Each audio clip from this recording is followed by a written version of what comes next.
একজন শেখুল আরবি ওয়াল আজম হুসাইন আহমদ মাদানী ছিলেন না, একজন শেখুল মাহমুদ হাসান দেওবন্দি ছিলেন না, যার কারণে তোমাদের এখান থেকে ইসলাম বিলীন হয়ে গিয়েছে। আর আমাদের ভারত উপমহাদেশে একটা দারুল দেওবন্দ ছিল, আমাদের ভারত উপমহাদেশে একজন হুজ্জাতুল ইসলাম কাসিম নাদবী ছিলেন। তারা আমাদের উপর জুলুম করেছে, অত্যাচার করেছে, ইসলামকে আমাদের উপমহাদেশ থেকে বিদায় করতে পারে নাই, ইসলামকে বিদায় করতে পারে নাই। আমাদের আকাবিরে দেওবন্দের অবদান শুধু বোঝার জন্য যথেষ্ট। আপনি স্পেনে যান, ইসলাম পাবেন না। আপনি বুখারা সমরকন্দে যান, ইসলাম পাবেন না।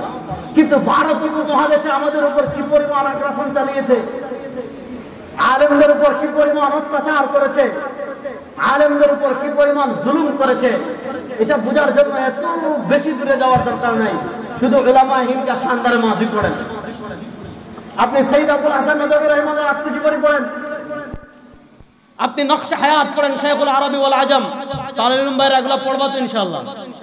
কারা কারা পড়বা একটু হাত তোলো, সবাই পড়বা তো ইনশাআল্লাহ। শোনো, আমি একটা হাদিস শুনাই। মুস্তাদরাকে হাকিমের ভিতর হাকিম আবু আব্দুল্লাহ নিশাপুরী রাহমাতুল্লাহ আলাইহি হাদিস এনেছেন। নবী করিম সাল্লাল্লাহু আলাইহি ওয়াসাল্লাম বলেছেন, অনেকে বলে আবরার সাহেবরা কেন এত আকাবিরে দেওবন্দের কথা বলে, কেন আবরার সাহেবরা এত আকাবির আকাবির আকাবির আকাবির করে? শুনেন, নবী করিম সাল্লাল্লাহু আলাইহি ওয়াসাল্লাম হাদিসে সুস্পষ্ট ভাষায় বলেছেন, আল বারাকা মা আকাবিরিকুম। এটা আমার কথা না, মুস্তাদরাকে হাকিমের হাদিস।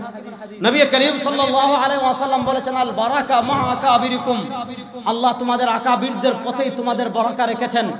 আমরা দ্বীন পেয়েছি আকাবিরে দেওবন্দের মাধ্যমে, আমরা আকীদা পেয়েছি আকাবিরে দেওবন্দের মাধ্যমে, আমরা ফিকহ পেয়েছি আকাবিরে দেওবন্দের মাধ্যমে, আমরা সিয়াসত পেয়েছি আকাবিরে দেওবন্দের মাধ্যমে। এই উপমহাদেশের শুধু মানুষ, এই উপমহাদেশের মানুষ ইসলাম বলেন, দ্বীন বলেন, ধর্ম বলেন, শরিয়ত বলেন, তাসকিয়া বলেন, তাসাউফ বলেন, এই উপমহাদেশের মানুষ ইসলামের যা কিছু পেয়েছে, ব্রিটিশের 175 বছরের আগ্রাসন পিছনে ফেলে আমরা ইসলামের যা কিছু পেয়েছি সব আকাবিরে দেওবন্দের অবদান।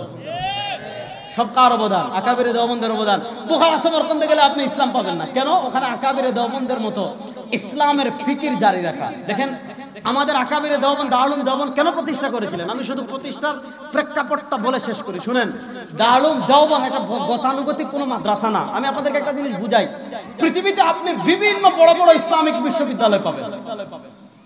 আমি কোন প্রতিষ্ঠানকে খাটো করছি না, কিন্তু অন্যান্য প্রতিষ্ঠান আর দারুল দেওবন্দের একটা মৌলিক পার্থক্য আমি আপনাদেরকে বুঝাই। পৃথিবীর অনেক বড় বড় ইসলামিক ভার্সিটি পাবেন, অনেক ভার্সিটি, আমি ভার্সিটির নাম নিচ্ছি না, যেখানে হুকুমত তাদেরকে যা বলবে তাই করবে।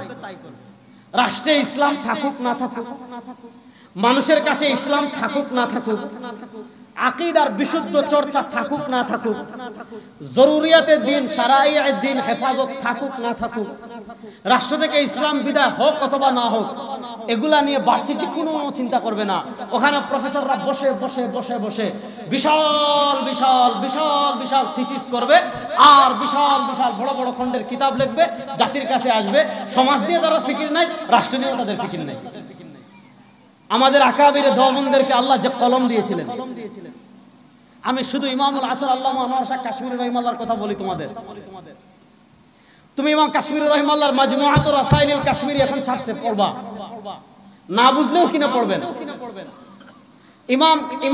ইমামুল আসর আল্লামা আনোয়ার শাহ কাশ্মীরি রাহিমাহুল্লাহকে আল্লাহ মালুমাতের কোন মাকাম দিয়েছিলেন? আপনি তার মাজমুআতুর রাসাইলিল কাশ্মীরি থেকে কাশফুস সিফ আন সালাতুল বিত রিসালা খুলেন। যারা আজকে বিতিরের নামাজ দিয়ে ফিতনা সৃষ্টি করে, কাশ্মীরি রাহিমাহুল্লাহর কাশফুস সিফ খুলেন।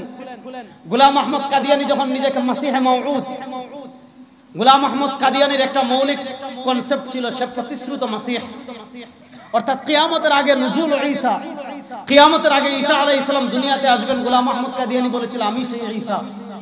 ওটার খণ্ডন করে ইমামুল আসর আল্লামা আনোয়ার শাহ কাশ্মীরি রাহিমাহুল্লাহ কিতাব লিখেছিলেন আত-তাসরিহ বিমা তাওয়াতারা ফি নুজুলিল মাসিহ। কাশ্মীরি রাহিমাহুল্লাহ চাইলে ফাতহুল বারি 20টা লিখতে পারতেন, আল্লাহ তাকে এই যোগ্যতা দিয়েছেন।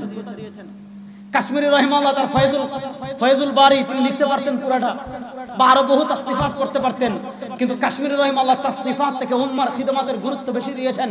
কাশ্মীরি রহিমাল্লাহ তার জীবনের শেষ দিকটা উৎসর্গ করেছেন যখন গোলাম আহমদ কাদিয়ানির ফিতনা চালু হয়ে গিয়েছিল। তিনি তাসনিফাত ঘরে বসে চাইলে খণ্ডের পর খণ্ড লিখতে পারতেন, কিন্তু কাশ্মীরি রহিমাল্লাহ লিখেছেন আমি কিতাব লিখলে হয়তো উম্মার ফায়দা হবে, কিন্তু উম্মার যদি ঈমান চলে যায়, কাফের হয়ে যায়, আমার কিতাব দিয়ে কি হবে? সব বাদ দিয়ে কাশ্মীরি রহিমাল্লাহ সারা জীবন তিনি কাদিয়ানি ফিতনার মোকাবেলা করে বাহাস মুনাজারা করে জীবন উৎসর্গ করেছেন।